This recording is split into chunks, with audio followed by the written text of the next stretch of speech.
الكافرين والمنافقين ودع أذاهم وتوكل على الله وكفى بالله وكيلا اللهم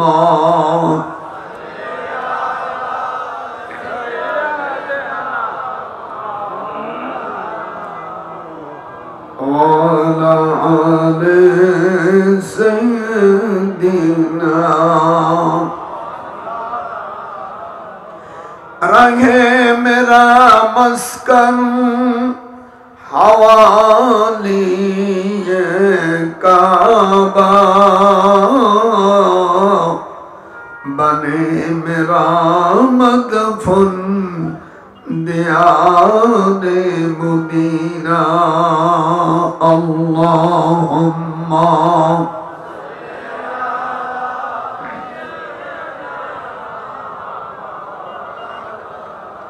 وعلى آل سيدنا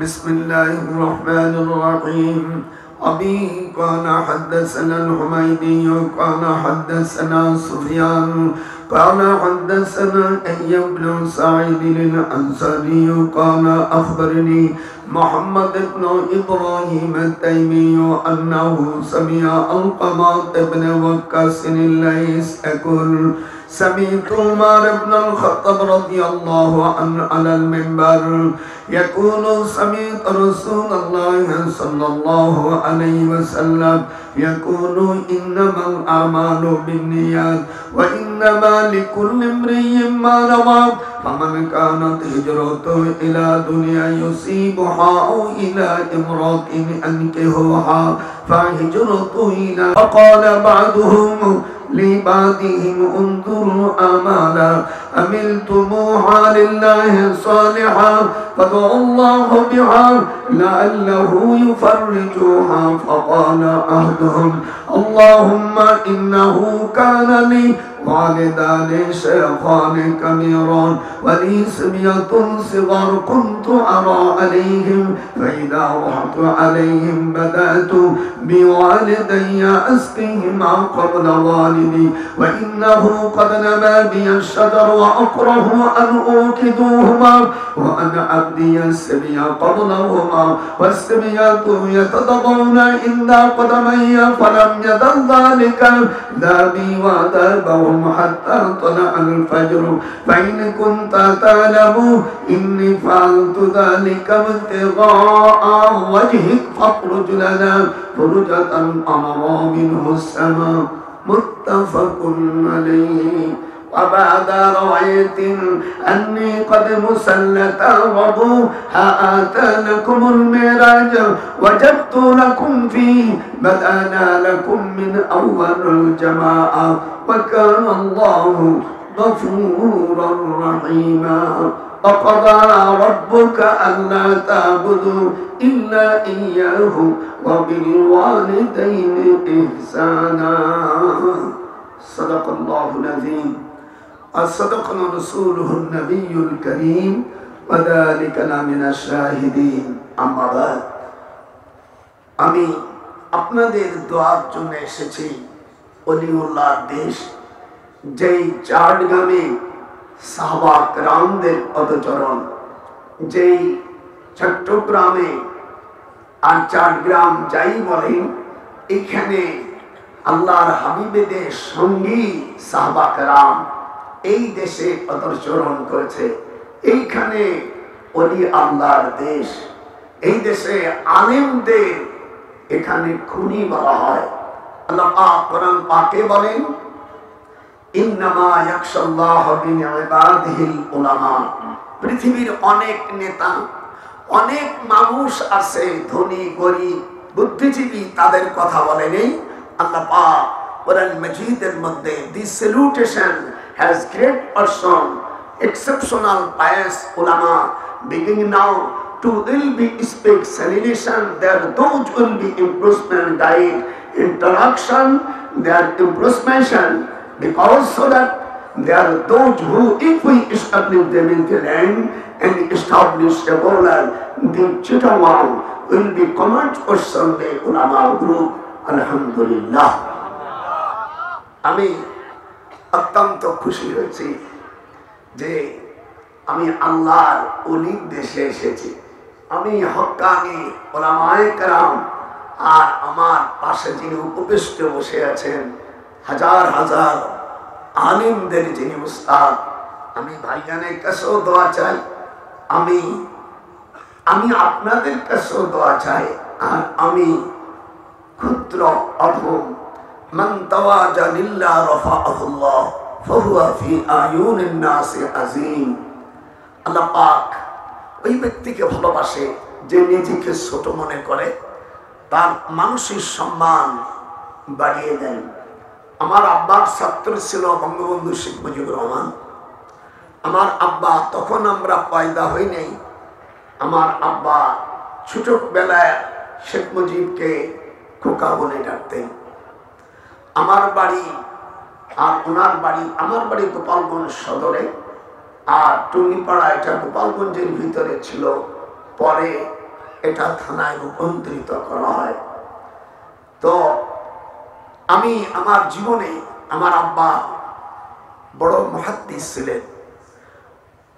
উনি বলতেন যে নিজে সবসময় ছোট মনে করবে, মান তাওয়াজা লিল্লাহ রাফাআহুল্লাহ, এটা নবীজির হাদিস। যে নিজেকে ছোট মনে করে ফাহুয়া ফি আয়ুনিন নাসি আযীম, আল্লাহ পাক তাকে মানুষের কাছে সম্মান বাড়িয়ে দেন। আমান তাকাব্বারা ওয়াদাহুল্লাহ, আর যদি নিজেকে কেউ তাকাব্বারি মনে করে ফাহুয়া ফি আয়ুনিন নাসি সগীর, মানুষের কাছে ক্ষুদ্র হয়ে যাবে, নিজের কাছে বড় থাকবে। হাত্তা লাহওয়া আহওয়ানু আলাইহি মিন কালবিন আও খিনজি, হুজুর শেষে বলেছে একটা কুকুর এবং শূকরের যে মর্তবা আছে আমার কাছে না থাকতে পারে, কিন্তু যে শূকর পালে বেধর্মী ভাইরা, তাদের কাছে তাদের ইজ্জত আছে, অতটুকু ইজ্জত থাকবে না যদি কার কাছে। আজ আমরা কথায় কথায় একজন মুসলমানের একটু ভুল হইতে পারে, তার সাথে সাথে কাফের বলে বলতেও দিয়ে দেয়। আমি মুসলিম শরীফ প্রায় 55 বছর পড়াই, আমার এই 95 বছর বয়স। আমি দারুল উলুম দেওবন্দে 1952 সালে আল্লামা হুসাইন মাদানির কাছে বুখারী পড়েছি। এরপরে আরো 8 বছর পড়ছি জামিউল আজহারি। আমি কোনোদিন আজহারি লিখি না। আমি দেওবন্দে পড়েছি, আমি কোনোদিন কাসেমি লিখি না। আমি মদিনা শরীফই পড়ছি, পড়াইছি, শুধু পড়ি নেই। মদিনা ইউনিভার্সিটি থেকে আমি দীর্ঘ কয়েক বছর প্রফেসর ছিলাম। ঢাকা বিশ্ববিদ্যালয় আইন ও প্রফেসর 1966-এ আমি লেকচারার হিসেবে ঢুকি। এরপরে লন্ডনে পড়াশোনা করেছি। আমি তারপরও মনে করি যে আমি কিছুই জানি না। এই জন্য আজ আমার কাছে একটা নিউজ আসছে। আমি 1992 সালে আমি মদিনা ইউনিভার্সিটির প্রফেসর ছিলাম। তখন রফসানজানি সাহেব, হাশেমি সাহেব তেহরান থেকে যায়। যাওয়ার পরে আমাদের ডিউটি দিল যে আপনারা দেখেন আব্দুর রহমান হুজাইফি, যার মেয়েকে আরব সৌদি বাদশা বিবাহ করেছিল, এরপরে কি কারণে যাই হোক ডিভোর্স হয়ে যায়। আমরা সামনে থাকাকালে তো ইরানের নেতারা হযরত আবু বকর রাদিয়াল্লাহু তাআলা এবং ওমরের কবরের থেকে যে শিটকে কি যেন আরবি ফার্সিতে একটা গালি দিছে, আমি তা বলবো না। তো এই কথাটা আব্দুর রহমান হুজাইফি সাহেব শুনে ফেলছে। উনি খুতবার সময় একেবারে কঠিন দোলাই তখন এই আয়াতটা পড়ছিলেন। এটা কোরআন শরীফের মধ্যে আল্লাহ রাব্বুল আলামিন, আপনারা কোরআন শরীফ খুলে দেখতে পারবেন। বিসমিল্লাহির রহমানির রহিম। ইয়াওমা লা ইউখজিল্লাহুন নাবিয়্যা ওয়াল্লাযীনা আমানু মাআহু। আল্লাহ রাব্বুল আলামিন কোরআনুল কারীমের ভিতর বলেন, কিয়ামতের ময়দানে আম্বিয়া আলাইহিস সালাম এবং তাদের সঙ্গীদেরকে ধরপাকড় করবে না। হাত উঠান। তারা যদি জীবনে পূর্বে কিছু করে থাকে তাদেরকে আল্লাহ তাআলা মাফ করে দিয়েছে।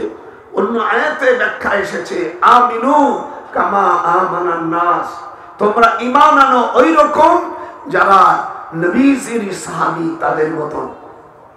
একজন আব্দুল কাদের জিলানী রহমাতুল্লাহ আলাইহি, উনি পীর, মাথায় শ্রদ্ধা করি, ওনার চাইতে হাজার হাজার কোটি কোটি গুণ মর্যাদা একজন তাবেঈ। তার চাইতে বেশি গুণ হলো সাহাবাদের, তার চাইতে বেশি মর্যাদা হলো আম্বিয়া আলাইহিস সালামের। সাধারণ মানুষ কিছু লোক, এদের জ্ঞান কানুন কিচ্ছু নাই, এই নবীদের বিরুদ্ধে একটা কথা বলে, যারা নবীদের বিরুদ্ধে শিকায়ত গায় আর সাহাবাদেরকে যারা গালি দেয়, এদের পিছনে নামাজ পড়া মাকরুহ তাহরিমা। আমি মুহাদ্দিস, আমার ভাইজান এখানে আছেন, ওই কোন ছাগল পাগল কি বলো, আমাদের দেশের গান গাইয়ে গাইয়ে লেখাপড়া জানে না, এরা গান গাইয়ে আর কিছু ক্যাসেট মুখস্থ করে আর এই সকল মূর্খ মানুষদেরকে দাওয়াত দেয়, দেশটাকে শেষ করে ফেলেছে। আমি এটা মেরাজের মাস, এটা রজবের মাস, রজবের মাসে আল্লাহ তাআলা আল্লাহ নবীকে ডেকে কি বলছেন, এই কথা কোরআনে আছে।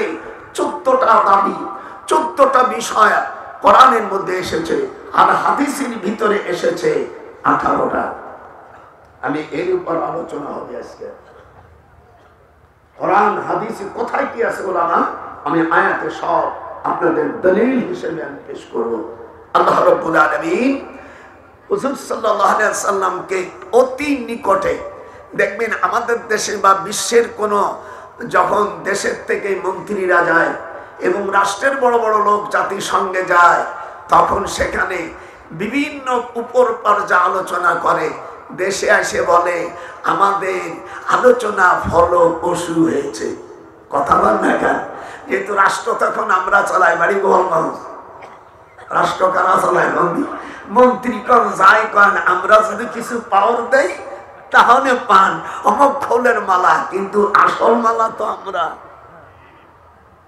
কথা বল না কেন? আপনার প্রধানমন্ত্রী, আমি নিজে মনে করেছি, আমার 95-96 বছর বয়স, তার যখন বিয়ে হয় 1967 সালে শবে বরাতের দিনে, সেই দিনও আমি ছিলাম।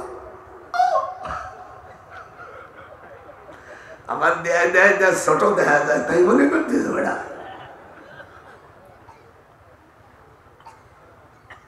আল্লাহ রাব্বুল আলামিন হুজুরকে বাইতুল্লাহ শরীফের আম্মা উম্মে হানি রাদিয়াল্লাহু তাআলা আনহা আলাইহিস সালাম, ওনার পক্ষ থেকে রাত্রে সুবহানাল্লাযী আসরা বিআবদিহি লাইলাম মিনাল মাসজিদিল হারাম ইলাল মাসজিদিল আকসা। মক্কা শরীফ থেকে 401 মাইল হলো মদিনা শরীফে হুজুরের রওজা, আর মসজিদ নববী থেকে উত্তরে 401 মাইল হলো বাইতুল মুকাদ্দাস। আমার বাড়ি ইন্ডিয়া, আমার বাড়ি আছে ক্যালকাটা। ক্যালকাটার থেকে আমার আব্বার সাথে আমি তেল আবিবে যাই বিমান যোগে, সেখানে আমার নসিবে 2 বার আমার ইন্ডিয়ার বাড়ির থেকে গিয়েছি, কারণ এই দেশের থেকে ভিসা পাবো না। কিন্তু ইন্ডিয়ার থেকে সবচাইতে ইসরায়েলের সবচেয়ে বড় বন্ধু হলো ইন্ডিয়া। ইন্ডিয়া এত বড় বন্ধু থাকার সাথেও আমার ভাস্তি শেখ হাসিনা হিন্দুস্তানের জানা করে মুসলমানের কত বন্ধু আমার ভাস্তি সেটা প্রমাণ করে দিয়েছে। ফিলিস্তিনি সবচেয়ে বড় বন্ধু হলো বাংলাদেশ। যেরকম আল্লাহু আকবার। During time we have saw this is the praying friends in Bangladesh. The continuation and Israel non-cooperation. This is South India government. Because I will have saw. Blingly saw. There is no will be apartment. How can there is no will be place in induction of the Palestine?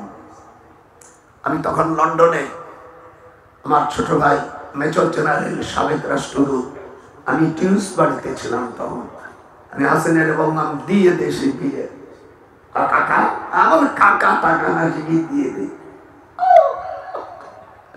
আমি তার আর কয়েকটা পরামর্শ দিছি, আমি তো আর আপনি বলতে পারি না, ছোটবেলা কোলে করছে আপনি বলতে পারি, আমি তুমিও বলি। আমি বলি তুমি একটা কাজ করো, আর এই যে বাংলাদেশে যেগুলো মডেল মসজিদ করছো, এই মডেল মসজিদ গুলো কোনো ওহাবির জাত তুমি নিক দিও না। কথা বল না গে, এরা মিলাদের সবচেয়ে বড় শত্রু। কখি মিলাদ কোরআন হাদিসে কোথাও মিলাদ নাই। এখানে ওলামায়ে কেরাম আছে, মিলাদের কথা কোরআন মাজিদের ভিতরে সূরা মারইয়ামের 15 নম্বর আয়াত আল্লাহ রাব্বুল আলামিন বলেন ওয়া সালামুন আলাইহি। এখানে ওলামায়ে কেরাম আছে, শান্তি সেদিন আমার উপরে। ওলিদা ওয়ালাদা ইয়ালিদা ওলিদা মাসি মাসুবিস সেগা হযরত ঈসা আলাইহিস সালাম বলেন যেদিন আমার জন্ম হয় সেদিনকে শান্তি, সেই দিনকে সুখ, সেই দিনকে মিলাদ। আর যেদিন আমি দুনিয়ার থেকে অফাত নেব সেদিন ওয়া ইয়াউমা ইউবআসু হাইয়া, আবার পুনরায় আমি যখন আবার আল্লাহ আমাকে জান দেবে তখন সেদিনও শান্তি। কোরআনের ভিতরেই তো মিলাদ পাওয়া গেছে। হাত উঠান, সূরা মারইয়াম, হাত উঠান, সূরা মারইয়াম 15 নম্বর 31 নম্বর আয়াত। আসেন তিরমিজি শরীফ, আমি দালাইল ভিত্তিক কথা বলেছি, আপনাদের কসম করে বললাম, দেখেন 15 নম্বর আয়াতে বলছে আমার জন্মদিন শান্তি, মৃত্যুর দিন শান্তি। আবার পুনরায় দুটি আয়াতের ভিতরে সূরা মারইয়ামের 31 এবং 15 নম্বর আয়াতে দেখেন। এবার তিরমিজি শরীফের হাদিস নম্বর 3619 ইসলামী ফাউন্ডেশন কর্তৃক অনুবাদ, সেখানে বাবু মাজাফি মিলাদুন নবী সাল্লাল্লাহু আলাইহি ওয়াসাল্লাম। আমি এদেশের ওহাবী ভাইজানদের, খারিজি ভাইদেরকে আমি অনুরোধ করি দয়া করে চক্ষু একটু মিলান। যেখানে ইমাম তিরমিজি যিনি 5.5 লক্ষ হাদিসের হাফেজ ছিলেন, 5.5 লক্ষ হাদিসের হাফেজ ছিলেন, তিনি তার জামিউ তিরমিজি যেটা হিন্দুস্তানের সাম, এটা 203 পৃষ্ঠার মধ্যে অধ্যায় এনেছে বাবু মাজাআ ফি মিলাদুন নবী সাল্লাল্লাহু আলাইহি ওয়াসাল্লাম। সেখানে আছে আকবার মিন্নি ওয়া আনা আকদামু মিনহু ফিল মিলাদ ক্বালা রাআইতু খাসকাত তায়রাল ফিলফিল আহদারা মহিলান ক্বালা আবু ইসা হাযা হাদিসুন হাসান। মিলাদের কথা আছে না? কিন্তু তোমরা আমার একটু পূর্বে আমার স্নেহের ছোট ভাই বলে গেল যে তোমরা যে বলো যে টুঙ্গি, এখানে 1 টাকা খরচ করলে, লুৎফর সাহেব লিখেছেন না কারা, যে 1 টাকায় 49 কোটি টাকায়, এটা কোনো জাল হাদিসও না, এটা কোনো জাল হাদিসও না।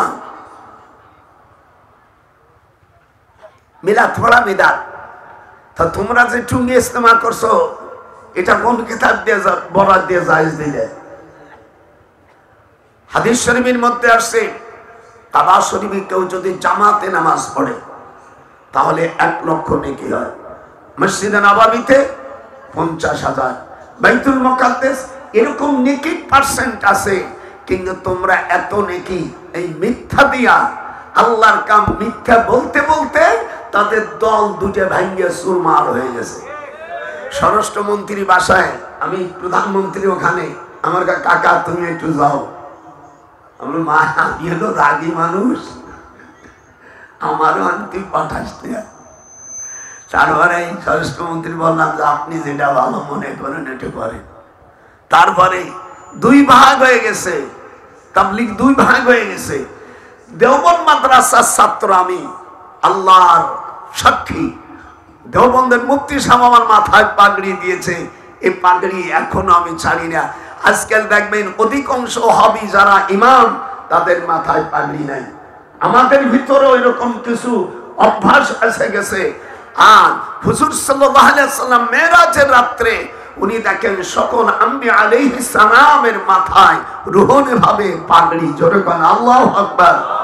হুজুর সকল আম্বিয়া হযরত মূসা আলাইহিস সালামের সাথে এর 8 দিন আগে মুসলিম শরীফের মধ্যে আছে বাইনাল ওয়াদিতে হুজুর হযরত মূসা আলাইহিস সালামকে উনি দেখতে পেরেছেন। সাহাবারা বলেন ইনি কে? ইনি বনি ইসরাইলের পয়গম্বর, যিনি লেখতের পয়গম্বর হযরত মূসা আলাইহিস সালাম। এরপরে বাম দিক তাকায় দেখে লাল একটি উটনি, উপরে হুজুর সর হযরত ইউনূস আলাইহিস সালাম। যারা মুসলিম শরীফ পড়ায়, আমার কাছে আমি মুসলিম পড়াই, এই জন্য আমি আপনাদের যে বিষয় আলোচনা করতেছিলাম, মেরাজে আল্লাহ তাআলা তার হাবিবকে 14টা উপহার দিয়েছেন। কয়টা? হাত উঠো যখন, কয়টা? তার প্রথমটা দিয়ে শুরু করছি, ওয়া কাযা রাব্বুকা আল্লা তা'বুদু ইল্লা ইয়াহু ওয়া বিল ওয়ালিদাইনি ইহসানা। আল্লাহর ইবাদত ছাড়া কার ইবাদত করা যাবে না, একটু জোরে বলেন। 2 নম্বর, এরপরে মা বাপের কথা জুড়িয়ে দিয়েছে, অবিল ওয়ালিদাইনি ইহসানা। আজ যদি ইসলামী রাষ্ট্র হতো তাহলে এক ব্যক্তি যা কামাই করবে তার অনফর টাকা পিতা মাতাকে দিতে হবে।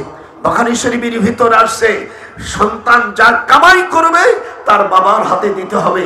যদি বাবা না থাকে মা, মা যদি না থাকে তার বড় বোন, বড় বোন যদি না থাকে তার বড় ভাই, এরপরে যদি ভাই বোন না থাকে তার আপন চাচা, যদি চাচা না থাকে আপন চাস্তর চাচা। এটা হলো শরিয়াত। শরিয়াত আমাদের দেশে উঠাই দিয়েছে।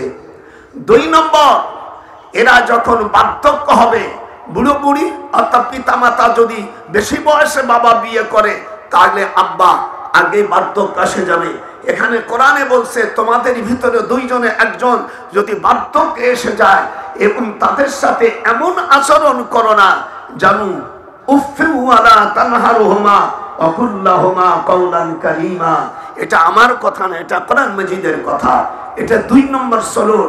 3 নম্বর, দেশে কোন সন্তানকে হত্যা করা যাবে না। ওয়ালা তাকতুলু আওলাদ, তোমাদের সন্তানকে। এই আয়াতের তাফসিরে আল্লামা জালালউদ্দিন সুয়ুতী রাহমাহুল্লাহ তাআলা তাফসিরে ইতকানে এবং তার শরহের ভিতরে লিখেছে, তাউদাতান ফিল বিররি ফাকাদ ইউমনা। যদি কোন পুরুষ এবং মহিলা যদি সন্তান বাধা দেওয়ার জন্য বিশ্র বাইরে নিক্ষেপ করে, এই নাপাক কিয়ামতের ময়দানে এর থেকে জবাব আসবে। আমার পিতামাতাদেরকে অন্য 2 জন জাহান্নামীদের শাস্তি তাদেরকে দিয়ে দাও। দিফাইনা মিনাল আযাবি ওয়াল আনহুম লানান কাবীরা। উলামা কেরাম, আমি যা বলছি আছে কিনা? কিয়ামতের ময়দানে এই অপরাধের কারণে আল্লাহ তুমি তাদের 2 জন দোজখীদের শাস্তি তুমি দিয়ে দাও। দিফাইনা মিনাল আযাব ওয়াল আনহুম লানান কাবীরা। আজ আমাদের দেশে যারা বড় বড় শিক্ষিত দেখবেন 1টা 2টা সন্তানের পর তারা নেয় না। কিয়ামতের ময়দানে বেহেশতে যাবা, কোরআন সত্য, তোমাদের খেলা আছে। হাদিসে আছে যার কমপক্ষে 3টে সন্তান হবে, সালাসু বানাতিন আও সালাসু আখওয়া। আল্লাহর হাবিব সাল্লাল্লাহু আলাইহি সাল্লাম বলেন যার কমপক্ষে 3টে সন্তান হবে, এমনি আল্লাহ দেয় নাই সেটা আলাদা কথা, কিন্তু কমপক্ষে 3টে সন্তান যার হবে তার পিতামাতা তাকে যদি দ্বীনি শিক্ষা দেয়, কুফরি শিক্ষা না দেয়, তার পিতামাতাকে আল্লাহ তাআলা বিনি হিসাবে জান্নাত দান করবে। কথা বলেন না কেন? এক সাহাবী বলে ইয়া রাসূলুল্লাহ ফাকানা যাদা, এরপরে যদি বেশি হয়, হুজুর বলেন সেঞ্চুরি হবে। আপনারা সেঞ্চুরি বোঝেন, এটাতে বেশি বোঝেন না। আমার 19টা সন্তান, আলহামদুলিল্লাহ। আমার প্রত্যেকটা মেয়ে, আমার 9টা ছেলে, 9টা ছেলেই আমার হাফেজে কোরআন এবং মুহাদ্দিস। এর মধ্যে বিদেশে থাকে, ইউনিভার্সিটিতে প্রফেসরি করে। আর আমার মেয়েগুলো সম্পূর্ণ কোরআন হাফেজ। আমি যা বিবাহ করছে বিটিও কোরআন হাফেজা।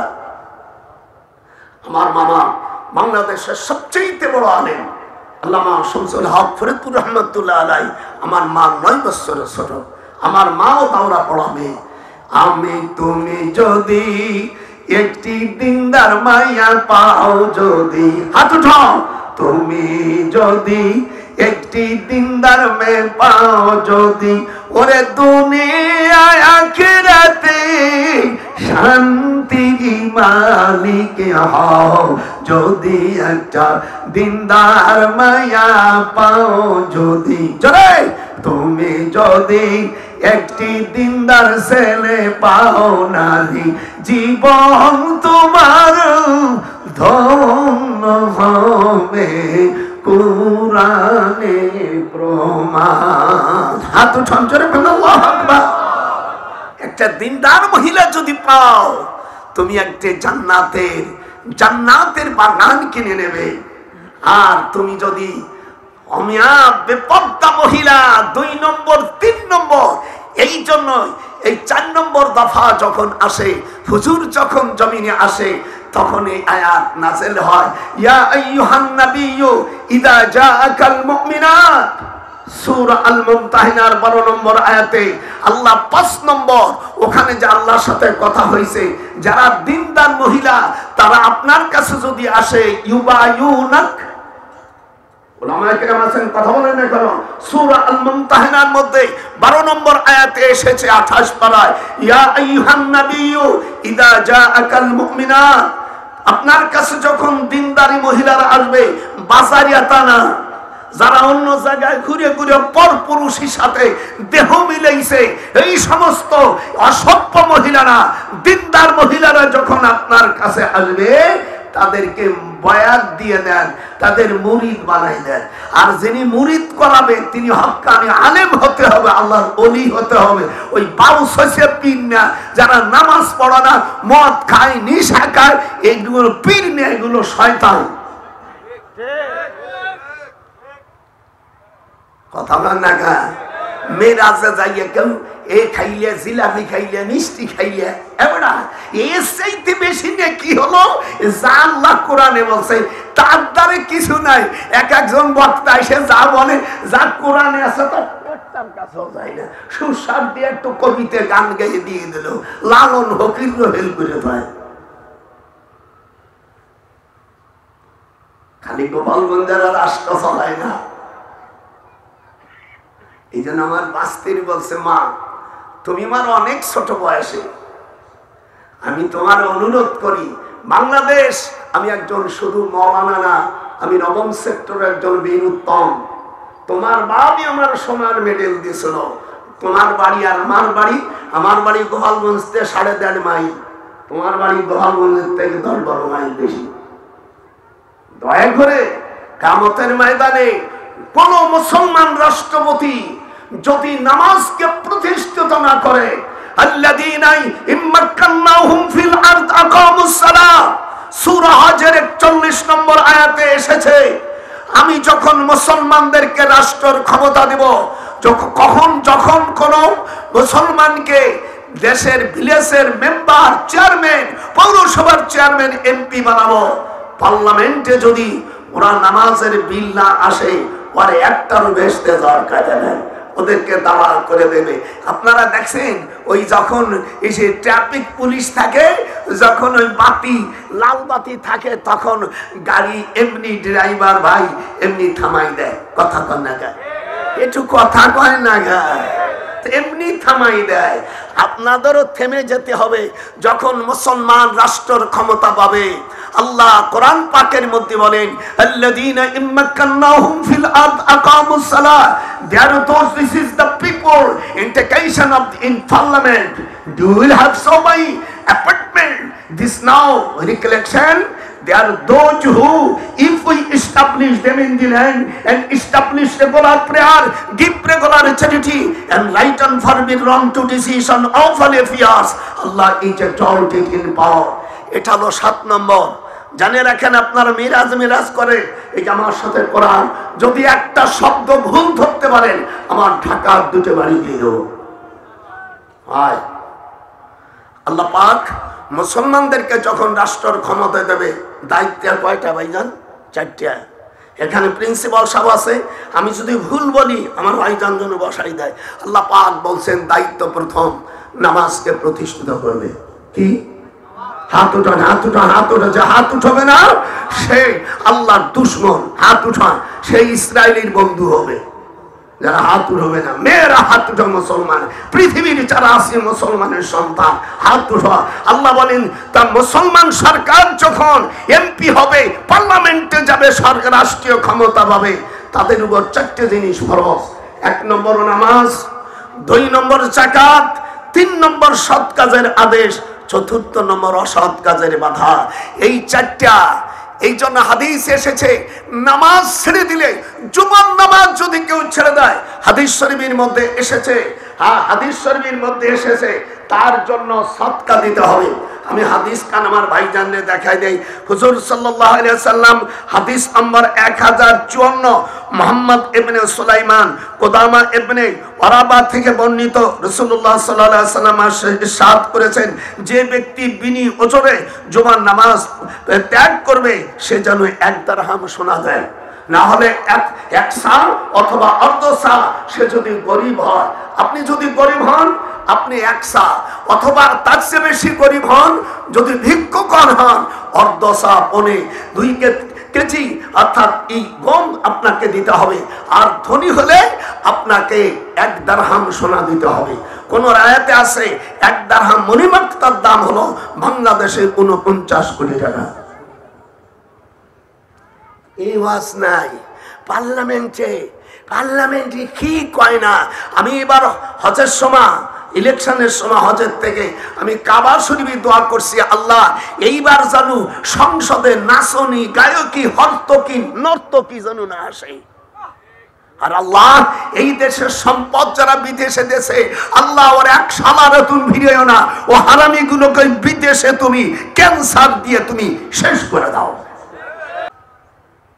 সেদিনকে আমার এক আত্মীয় সুপ্রিম কোর্টে,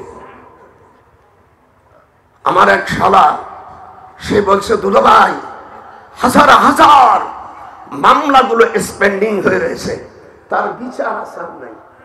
আর আমি দেখলাম দেখতেছে বিচার করে, ওরে আমি যার কাছে বিচার চাহিব যার, সে গেছে খোদায় ভুলের দয়াল, আমি কার কাছে চাইব রে ন্যায় বিচার। হাত উঠান জোরে আল্লাহ। আল্লাহ কোরআন পাকের মধ্যে 9 নম্বর দফা, 9 নম্বর দফা, ওমান লাম ইয়াহকুম বিমা আনজালাল্লাহু ফাউলাইকা হুমুল কাফিরুন। পরে আয়াতে জালিমুন, তারপরে 47 নম্বর আয়াতে আল্লাহ বলেন তারা ফাসিক।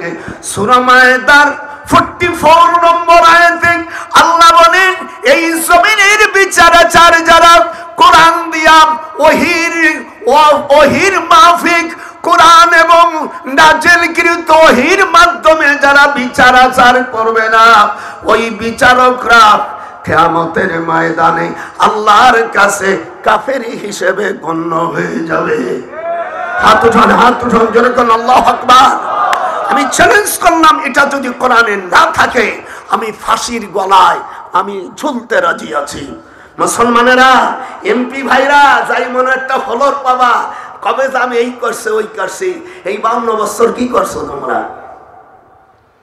কি করছো? আল্লাহর কাছে ঢাকা বাড়ি, লন্ডন বাড়ি, কানাডা বাড়ি মারাইছ। জনগণে যারা ভোট নিয়েছ, যারা ভোট, ইংরেজি কয় ভোট, বাংলায় কয় সমর্থন, আরবিতে বলে রায়। আপনাদের যারা ভোট দিছে, যারা ভোট দেওয়ার পরে যে এমপি, মেম্বার, চেয়ারম্যান যাই বানাইছে, মন্ত্রী টন্ত্রী যা বানাইছে, এরা যদি একটা নেকির কাজ করে, আলহামদুলিল্লাহ যারা ভোট দিছে ওই নেকি পেয়ে যাবে। আর যদি উল্টোটা করেন, কথা বল না কেন বেটা, তোরা বলতে পারে আমার বাড়ি গোপালগঞ্জ। সব এ দেশে যে কয় বছর আছি, যেভাবেই আসি না কেন, আমাদের হাতের থেকে বাইরে এক চুলও জ্বলে না। আর এদেশের সর্বোচ্চ ডিগ্রি আমার ইউনিভার্সিটি MA পাস করার পরে 7টা ডিগ্রি বেটা, চেহারাও খারাপ না।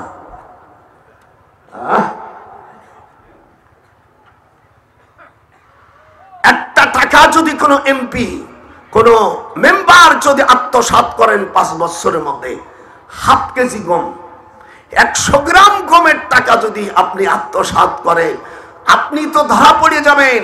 আর যারা ভোট দেছে ও দুলো বাইরেও বাঁচতে পারবে না। এরকম কোন বেটা করবে? আয় গোপালগঞ্জে মাল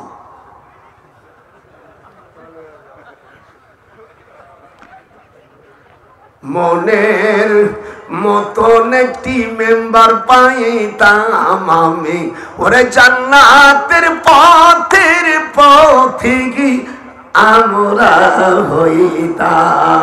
যদি 1 কেজি গম খয়া থাকে বাবা, যারা ভোট দিয়েছ একজন সাথী পারবা না। আমি চিটাগাং থেকে বলছি, সকল এমপি মন্ত্রী দেশীয় মেম্বার চেয়ারম্যানরা হুঁশিয়ার হুঁশিয়ার। এবার ওদের কি অবস্থা হবে? এবার কোরআন শরীফ থেকে আর দফা নম্বর 10,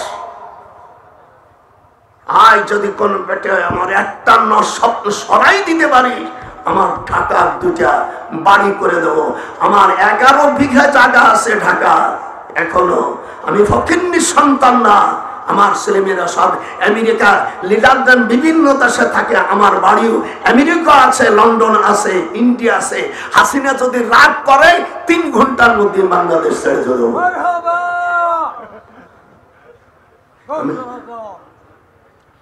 কিরম লাগতেছে? গোপালগঞ্জের বাসী, ডক্টর আজ চট্টগ্রাম।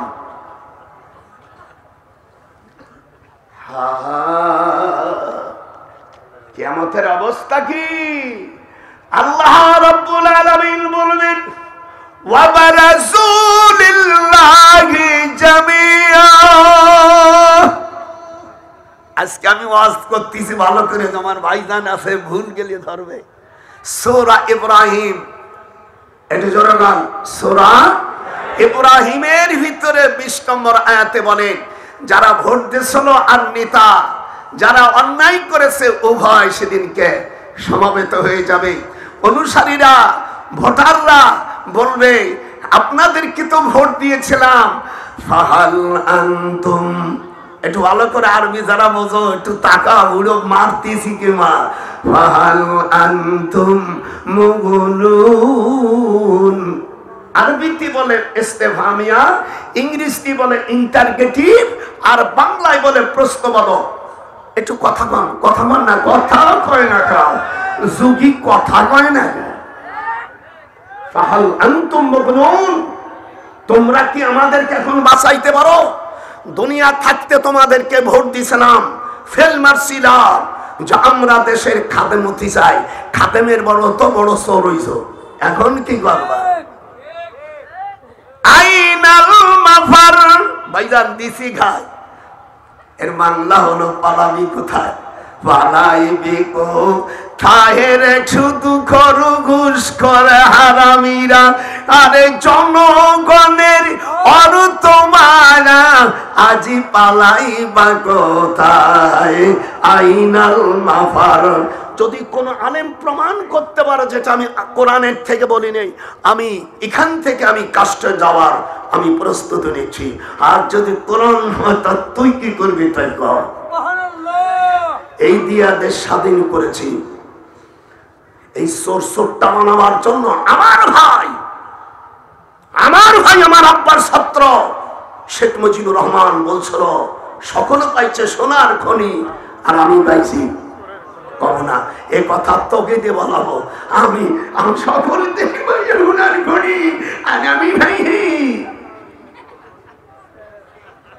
অস্কারে কয় জীবনে শুনেছ? দফা নম্বর 11। তখন নেতাজিরা বুড়ো নাক দেখাই দেবে, কলু লাউ হাদাল্লাহ লাহাদাইনাকুম। নেতারা অনুসারীদেরকে বুড়ো নাক দেখাইয়া থুতু দেবে।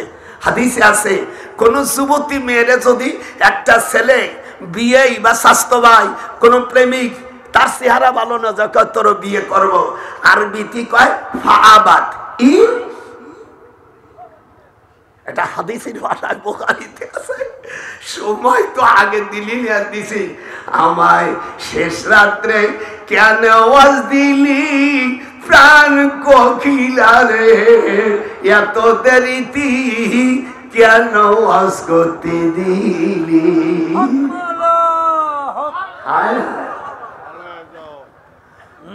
নেতারা সেদিনকে বুড়ো নাক দেখাই দেবে।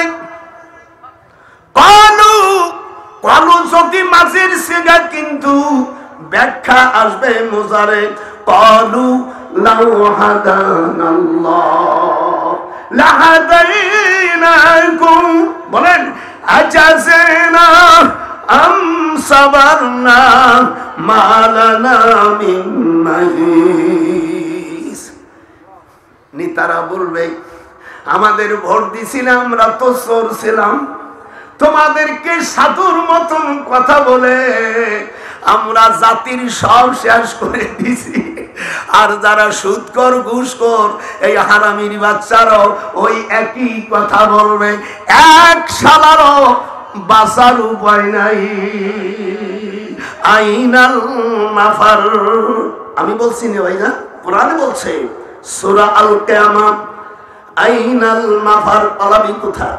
আল্লাহ কুরআন পাকের মধ্যে বলেন, নেতারা তখন বলবেন আজেসিনা আম সাবারনা, আজ ধৈর্য ধরেও আর না ধরো আপত্তি নাই, আমরা নিজেরা ধরা পড়ে গেছি।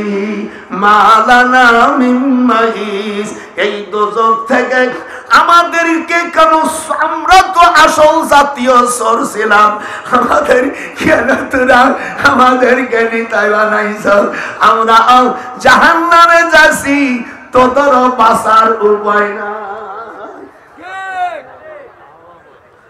চট্টগ্রামের বাড়ি গোপালিয়া মহারাজকে ডক্টর নজরুল ওয়াজ করে গেল। যেহেতু আমরাই তো এই দিয়া হাতের মধ্যে এখনো সুসুর, সেদিনকে এক বান্দর বলছে আলেমরা হলো শালা, আমি হাসিনাকে বলছি ওর চেপ্পে টেনে নিয়, আর যদি না পারিস বলে দেয় 1971 সালে যা দিয়ে করসালাম আবার শুরু করে দেবো। অস্ত্র জমা দিয়েছি, পেন্ডিং জমা দেওয়া হয়নি। এই বাংলাদেশ অ্যাটিন্ডে নদী, আমি মেজর জলিল, নবম সেক্টরে আমার স্যার মুক্তিযোদ্ধা 11 জন সেক্টর ছিল।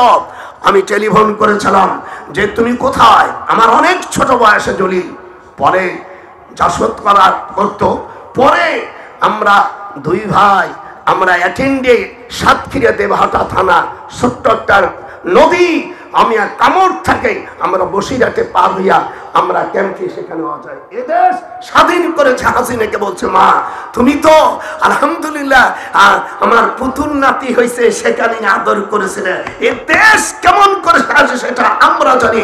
আমি নবম সেক্টরের একজন বীর উত্তম হিসেবে বাংলাদেশ গোপালগঞ্জ বাড়ি ডক্টর সৈয়দ নজরুল ইসলাম আমি বজলুর রহমানের ছেলে, আমি আপনাদেরকে জানাই খবরদার কোন চোর পাটপার যদি একটা টাকা করিস সেই টাকা তোদের কাছ থেকে কেমন করে নিতে হয়।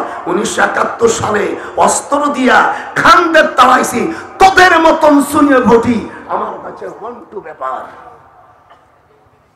দেখা যায় ছোট 95 বছর বয়স, ওয়াজ করতেছে মনে হয় 14 বছরের পোলা।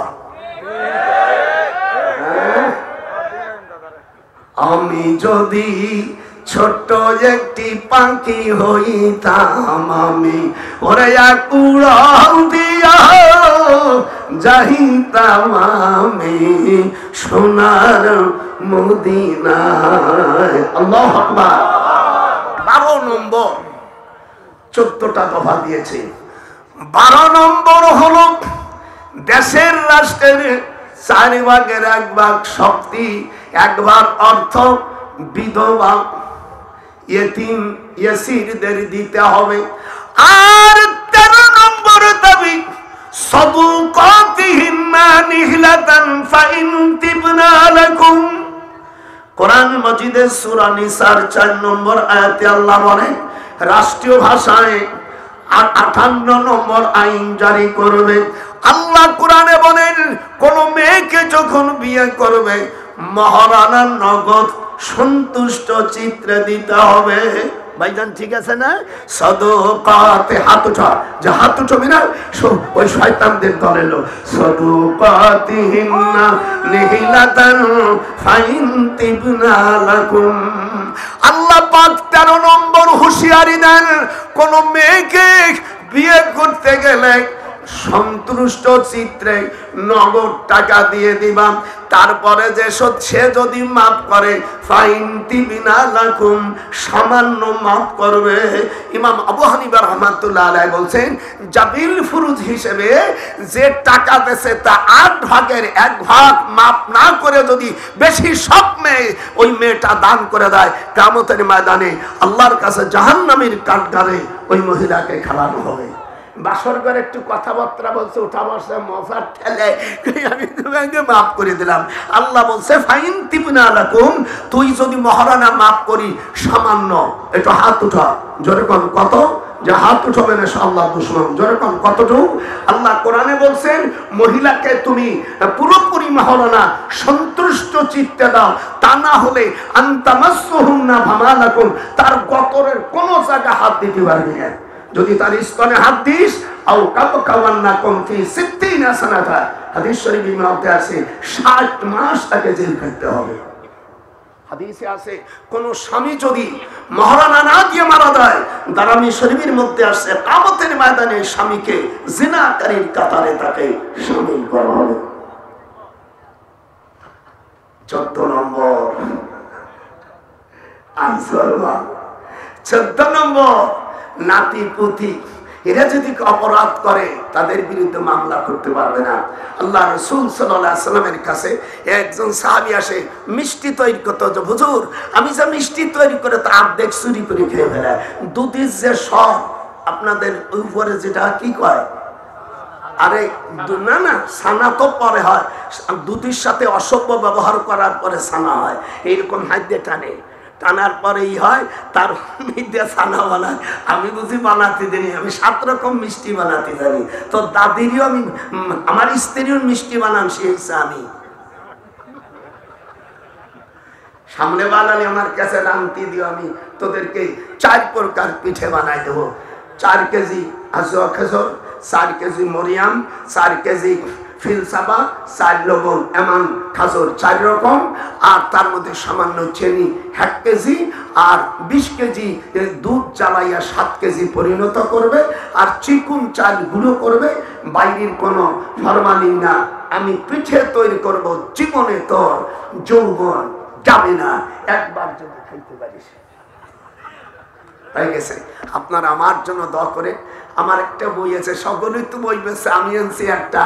আমার ওই বইটার নাম হলো সালাত, ফরজ সালাতের পরে নামাজের পরে সম্মিলিত ভাবে মোনাজাত। সাল্লাইতু মা রাসূলিল্লাহ সাল্লাল্লাহু আলাইহি ওয়াসাল্লাম আল ফজর ওয়া সাল্লামা ইনহারাফা রাফা ইয়াদাইহিদা। একটু ক্যাম্প করব, এরপরে আসে না আছে। আচ্ছা ঠিক আছে, আমি আমার ভাইজানের কাছে, প্রিন্সিপাল সবার কাছে দোয়া চাই। আমার আপনারও সবচেয়ে খুশি যে 14টা দফা আল্লাহ তাআলা কোরআনে দিয়েছেন, এই কোন আর হাদিস তো বলতে পারলাম না। ওয়াকাসা রাব্বুকা আল্লাহ তা'বুদু, এখান থেকে আয়াতগুলো আমি সকলে, আপনারা খুশি না বেখুশি? আপনারা আমার জন্য দোয়া করবেন, আমি আপনাদের জন্য দোয়া করে আমি বিদায় নিচ্ছি। আমার দ্বারাই যদি যা পারিস তো ভিতরে দে। ফরজ সালাতের পরে সম্মিলিতভাবে ওরা বিদাত কয়, মিলাদ বিদাত কয়। তারপরে হুজুরের মার কবর কিভাবে জিয়ারত করেছেন। আল্লাহর এর লাস্টে 10টা নাম আছে যাদের বিয়ে হয় না, জমজম সাব্বা বররা তাইয়্যিবা আওয়ালা শাফিয়া বুশরা শারাবুল আবরার মাজনুনা, শেষ পাতায় এই 10টা নাম বললে আপনি বিদেশে গেলে আপনার স্ত্রী গতর কেউ আপনি ছাড়া কেউ সহবাস করতে পারবে না। এই হাদিস আপনারা কেউ দেখেন নাই, ওই বইটা আছে, পারলে 100 টাকা দাম, মাত্র 20 খান বই আছে, পারলে নেন। আসসালামু আলাইকুম ভাইজান, আমি চলে যাচ্ছি, আমার জন্য তো আমি যাব ঠাকুর।